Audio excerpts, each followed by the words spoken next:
नमस्कार भाई सभी को एक बार फिर से आपका हार्दिक स्वागत है आपके अपने यूट्यूब चैनल जीके बाय मोहित पर। आज की वीडियो में भाई हम इंडिया जीके के टॉप 45 क्वेश्चन पढ़ेंगे। ये जो क्वेश्चन है सभी एग्जामों के लिए महत्वपूर्ण है, चाहे आप हरियाणा ग्रुप डी की तैयारी कर रहे हो या एचएससी सीटी मेंस की या दिल्ली पुलिस कांस्टेबल की या आरआरबी ग्रुप डी की, सभी के लिए महत्वपूर्ण है। आज का पहला क्वेश्चन है, जेम कॉर्बेट राष्ट्रीय उद्यान किस राज्य में है? तो ये है भाई आपका उत्तराखंड में। प्राचीन भारत का महान विद्युत निर्माता कौन है? तो प्राचीन भारत का महान विधि निर्माता कौन है भाई? मनु। नर्मदा नदी का उद्गम स्थल कहाँ पर स्थित है?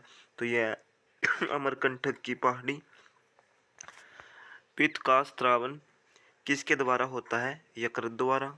दुधवा राष्ट्रीय उद्यान कहाँ है? उत्तर प्रदेश। कान्हा किसली राष्ट्रीय उद्यान कहाँ है? मध्य प्रदेश। कावेरी नदी का उद्गम स्थल है अमरगिरी पहाड़ी। अमरगिरी नहीं, ब्रह्मगिरी पहाड़ी। ठीक है भाई। प्राचीन सांख्य दर्शन के रचनाकार कौन थे? तो ये थे कपिल मुनि। पृथ्वी की अपेक्षा चंद्रमा का द्रव्यमान कितना है? तो ये है भाई 1/81। पृथ्वी का औसत तापमान कितना होता है? तो ये होता है 15 डिग्री सेल्सियस। कौन सी ग्रंथि रक्तचाप को नियंत्रित करता है? तो एड्रिनल ग्रंथि, ऑप्शन नंबर बी। गिर राष्ट्रीय उद्यान किस राज्य में स्थित है? तो ये है भाई गुजरात। श्वेत रक्त कणिकाओं का निर्माण कहाँ होता है? तो ये होता है अस्थि मज्जा, लिम्फ नोड, प्लीहा, सभी में। ठीक है भाई। भारत की सबसे चौड़ी नदी कौन है? तो यह है ब्रह्मपुत्र। इंसुलिन हार्मोन का कार्य है। तो जो इंसुलिन हार्मोन है उसका क्या काम है भाई? इंसुलिन हार्मोन्स का कार्य है रक्त में ग्लूकोज की मात्रा को नियंत्रित करना। ठीक है भाई। अगले क्वेश्चन की तरफ बढ़ जाते हैं। एक मिनट रुक जाओ। किस रेखा पर दिन रात बराबर होता है? तो जो विषुवत रेखा है उस पर दिन रात भाई बराबर होता है। मदर टेरेसा विश्वविद्यालय कहाँ पर स्थित है? तो ये आपका तमिलनाडु में। ठीक है भाई। सतह फल का निर्माण किससे होता है? तो ये होता है अंडाशय से।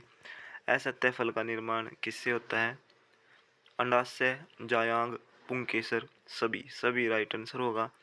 हुंड्रू जलप्रपात किस नदी पर स्थित है? तो यह है भाई सुवर्ण रेखा, ऑप्शन नंबर सी। अवध का अंतिम नवाब कौन था? तो अवध का अंतिम नवाब कौन था भाई? वाजिद अली शाह। शरीर की सबसे बड़ी ग्रंथि कौन है? यकृत। मौन घाटी कहाँ है? तो मौन घाटी कहाँ पर है आपकी? केरल में। आराम हराम है, आराम हराम है किसका नारा है? यह किसका नारा है? तो यह है भाई जवाहरलाल नेहरू का। Jawaharlal Nehru, option number B right होगा। आराम हराम है यह किसका नारा है? जवाहरलाल नेहरू। सुंदरवन सुंदर सुंदरवन राष्ट्रीय उद्यान भारत के किस राज्य में स्थित है? तो यह भी आपका पश्चिम बंगाल में।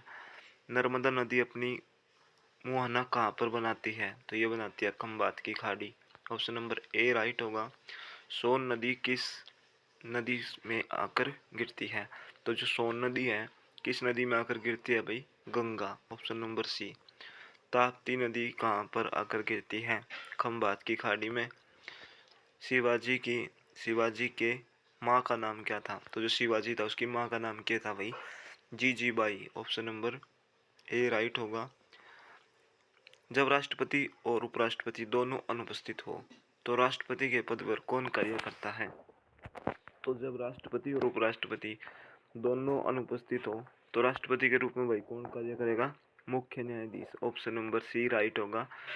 डर्मेटोलॉजी में किसका अध्ययन किया जाता है? तो ये किया जाता है भाई त्वचा का। अलबरूनी किसके साथ भारत आया था? तो ये आया था मोहम्मद गजनी। ठीक है। अलबरूनी किसके साथ भारत आया था? Mahmud Ghazni, option number C right होगा। पंडवानी किस राज्य का प्रचलित लोक नृत्य है? तो यह है भाई छत्तीसगढ़ का। अष्टछाप के संस्थापक कौन थे? तो ये थे स्वामी विठलनाथ।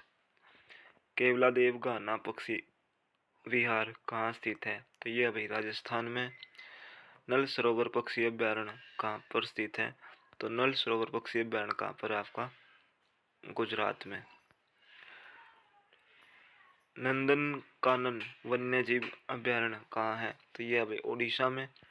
भारत का सबसे प्राचीन स्मृति ग्रंथ कौन है? तो ये है भाई मनुस्मृति। बांदीपुर राष्ट्रीय उद्यान कहाँ पर स्थित है? कर्नाटक में। झेलम नदी का उद्गम स्थल कहाँ पर स्थित है? तो झेलम नदी का जो उद्गम स्थल है वो कहाँ पर है भाई? शेषनाग झील में। ठीक है, ऑप्शन नंबर ए राइट होगा। मानस वन्यजीव अभ्यारण्य कहाँ स्थित है? तो ये है भाई आपका असोम में। असोम राइट आंसर होगा। उत्को का अध्ययन क्या कहलाता है? तो जो उत्को का अध्ययन क्या कहलाता है भाई? हिस्टोलॉजी। ठीक है, उत्को का अध्ययन क्या कहलाता है? हिस्टोलॉजी। मानव शरीर में खून के शुद्धिकरण की प्रक्रिया क्या कहलाती है? डायलिसिस। नेपोलियन बोनापार्ट किस देश का निवासी था? तो ये था फ्रांस का। यामा के लेखक कौन है? महादेवी वर्मा। तो ये थे भाई इंडिया जेके के टॉप 45 क्वेश्चन। वीडियो बढ़िया लगे तो वीडियो ना शेयर कर दियो। जय हिंद।